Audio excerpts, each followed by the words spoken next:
Bien, bonjour les premières. Je vous retrouve aujourd'hui pour la poursuite de ce cours de géographie, et du moins sur la troisième partie de ce cours de géographie qui en comptera quatre. Troisième partie qui s'intitule Les recompositions productives qui profitent d'abord aux territoires les plus accessibles et ou connectés.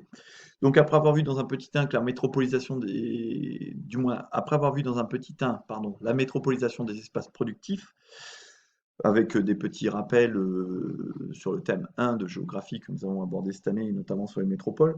Nous allons voir dans un petit 2 donc la littoralisation croissante des espaces productifs. Petit 2 que nous avions entamé avec l'étude de cette carte, page 124-125 de votre manuel. Vous vous souvenez, vous aviez dû localiser et décrire les principales façades maritimes mondiales. Donc vous aviez noté que la principale, c'était évidemment la façade est-asiatique, qui était caractérisée par la présence de 7 des 10 plus grands ports mondiaux, notamment les ports chinois, qui étaient 7 des 10 premiers ports mondiaux. Ensuite, il y avait d'autres façades maritimes, hein, comme la Northern Range en Europe, qui comportait les ports du Havre, d'Anvers, de Rotterdam, d'Hambourg. Vous avez la façade du nord-est des États-Unis, hein, la façade de l'ouest américain autour de Los Angeles. Donc, une façade maritime se caractérise par la présence en grand nombre de ports qui ont des relations à la fois complémentaires et parfois concurrentes. Ensuite, je vous avais demandé de regarder cette carte et de dire à quoi correspondent les passages stratégiques, hein. Les passages stratégiques, ce sont les canaux et les détroits entourés par des cercles rouges.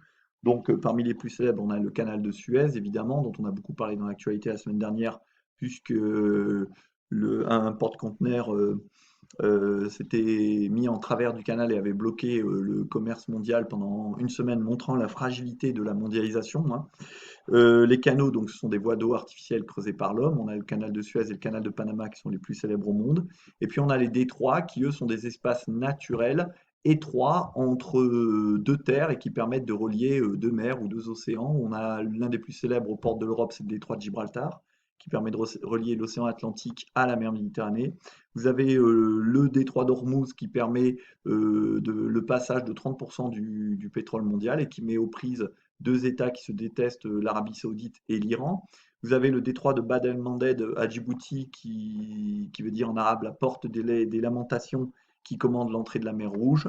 Vous avez le très célèbre détroit de Malacca par lequel transite la plus grande route commerciale mondiale. Donc ce sont des lieux hautement stratégiques. Et donc dans le cours, on avait noté que certains littoraux et métropoles littorales sont au cœur du système productif mondial et que 40% de la population mondiale vivait à moins de 60 km d'un littoral. Et donc ces territoires, du fait de la concentration humaine, ont un potentiel de consommation et de main-d'œuvre élevé, ce qui explique pourquoi les productions vont s'installer sur les littoraux. Donc, cette concentration de main-d'œuvre, hein, et cette attractivité des littoraux s'explique par le rôle d'interface, c'est-à-dire de zone de contact, que jouent les façades maritimes, donc ces lieux où sont fortement concentrés les ports. Euh, et les façades maritimes, ce sont des interfaces entre l'interland. Alors l'interland, c'est un terme hollandais qui signifie arrière-pays. Donc l'interland, par exemple, le chinois, il est ici, hein, l'interland. Et le reste du monde, c'est ce qu'il y a devant, c'est ce qu'on appelle le foreland. Donc, je vous l'ai dit, hein, les principales façades maritimes, hein, Asie-Pacifique, Northern Range et Nord-Est des États-Unis. Ce sont les trois premières qui correspondent, eh bien, aux trois espaces économiques les plus dynamiques du monde, ce qu'on appelle les aires de puissance ou anciennement la triade. La façade maritime asiatique, donc vous l'avez vu, domine les échanges mondiaux avec la présence de 8 ports mondiaux sur les 20 premiers, notamment la surreprésentation des ports chinois. Ces ports, ce sont des hubs. Hub, ça veut dire en anglais nœud, hein, je vous ai mis la définition, hein. Ce sont des lieux qui permettent une redistribution des passagers, des marchandises ou des informations vers d'autres destinations. Ça peut être des hubs portuaires ou un hub aéroportuaire. Par exemple, Roissy-Charles de Gaulle est un aéroport dans la banlieue parisienne gigantesque qui permet de redistribuer les vols, par exemple, dans toute la France et dans toute l'Europe. Si vous voulez faire Limoges-New York, vous n'allez pas faire un Limoges-New York directement. Vous allez faire un Limoges-Roissy, et à Roissy, vous allez prendre un avion qui va faire Roissy-New York. Eh bien, dans le domaine maritime, c'est pareil. Il y a par exemple la grande ligne, la grande route maritime mondiale qui part de l'Europe, qui prend le canal de Suez, détroit de Bab-el-Mandeb, le détroit de Malacca et qui arrive en Chine.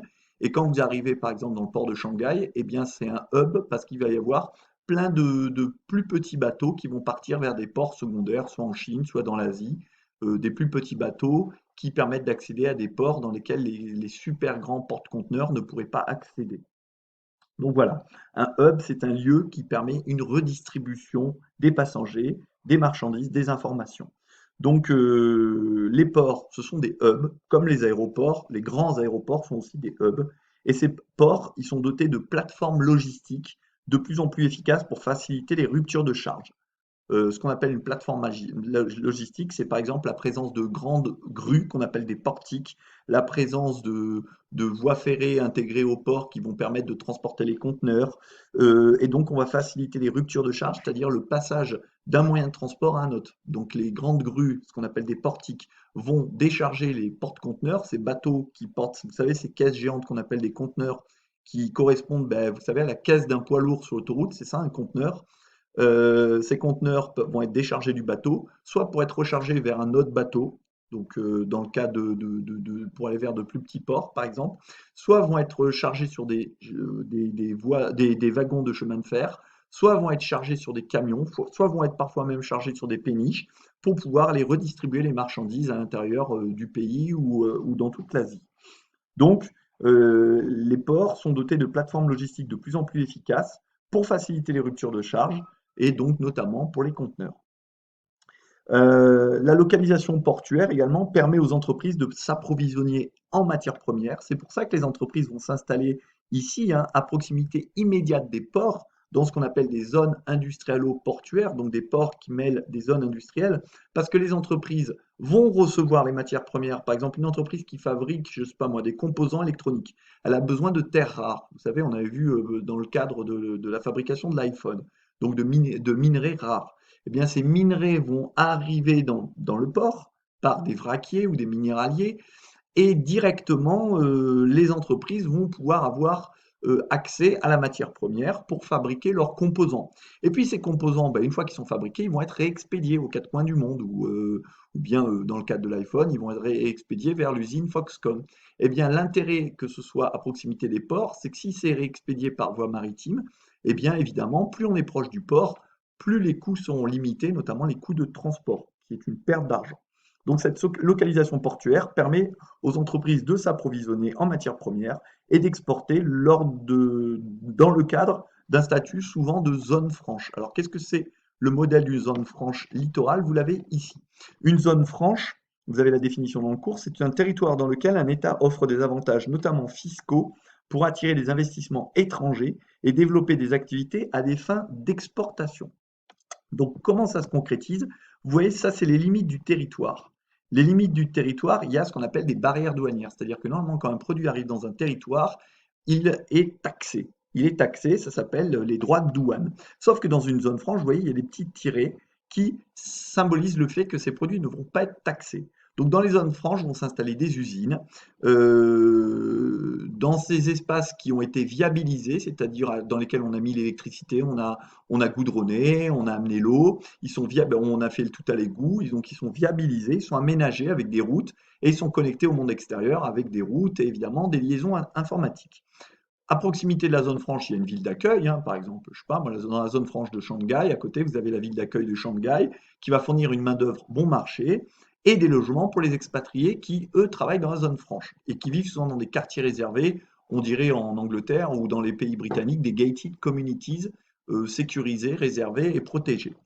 Dans l'état récepteur, c'est-à-dire l'état dans lequel se trouve cette zone franche, donc ici par exemple, si je reprends mon exemple de Shanghai, la Chine, eh bien, vont pouvoir accéder dans la zone franche des produits à tarif préférentiel, hein, par exemple l'eau, l'électricité, donc vont coûter moins cher pour que les usines puissent s'installer facilement.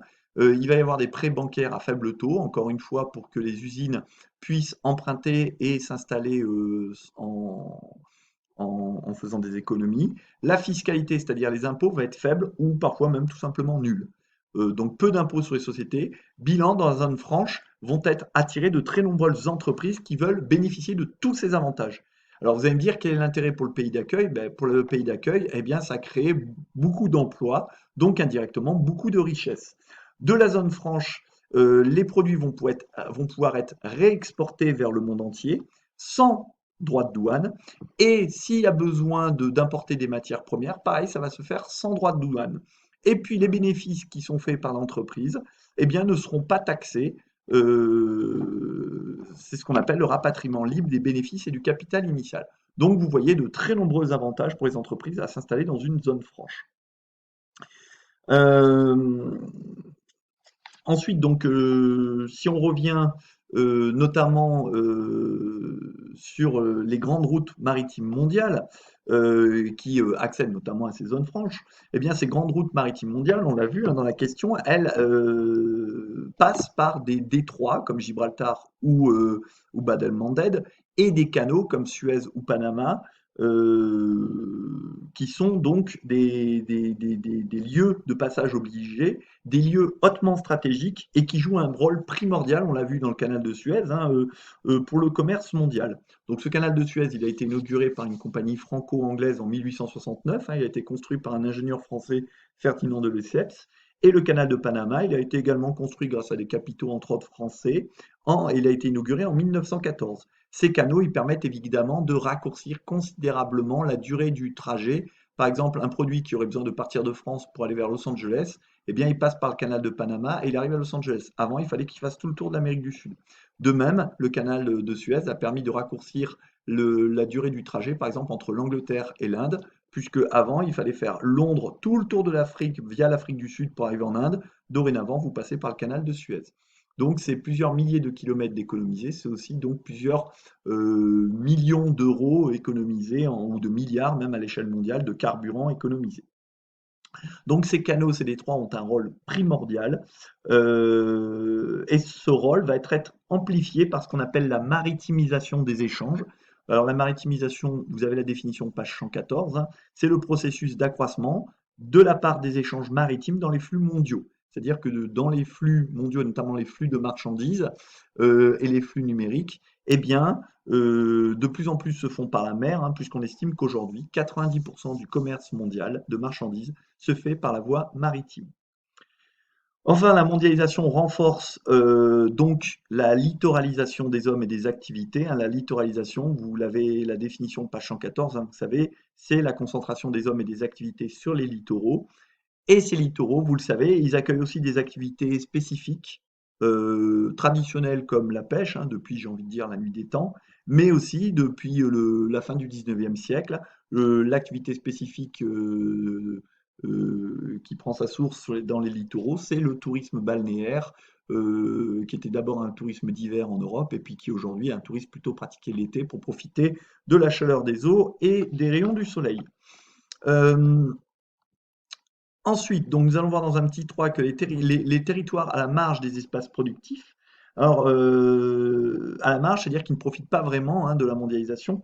Donc la géographie de la production de richesse, elle reste très inégale, hein. Vous avez 83% de la production manufacturière mondiale qui est réalisée dans 20 pays. Et les espaces productifs peinent à se développer dans les territoires enclavés ou en insécurité. Parfois, ils sont connectés avec des flux illicites de ce qu'on appelle l'antimonde. Alors, l'antimonde, c'est l'ensemble des acteurs, des activités et des flux illicites.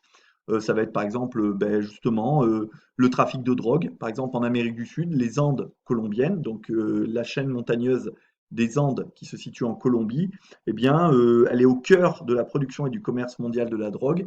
Et de là vont partir eh bien, des flux qui vont aller notamment vers les pays du Nord, hein, vers l'Amérique et aussi vers l'Europe via les Caraïbes, pour transporter donc ce qu'on appelle des flux illicites, donc le trafic de drogue.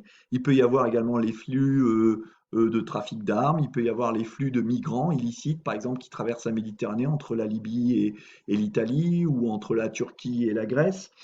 Euh, il existe également parmi ces flux illicites, et surtout parmi ce qu'on appelle l'antimonde, il existe également les paradis fiscaux.